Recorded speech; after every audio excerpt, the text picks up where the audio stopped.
Мынау енді мына жігіттер, біздің инспектор жігіттер, мына Қайрат осы құстың қазір аяғын байлап алып келген екен, негізі ұшып кетеді деп. Енді соны шешіп, қазір қол аяғын тексереміз. Табиғат жанашырлары тағы бір игі іс жасады. Жаңаөзендік тұрғындар көштен қалып қойған аққу құсын Қаракөл көліне жіберді.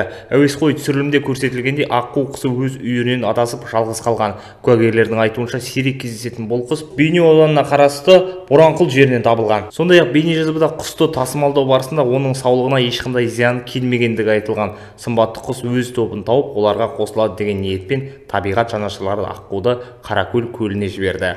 Мынау енді мына жігіттер, біздің инспектор жігіттер, мына Қайрат осы құстың қазір аяғын байлап алып келген екен, негізі ұшып кетеді деп. Енді соны шешіп, қазір қол аяғын тексереміз.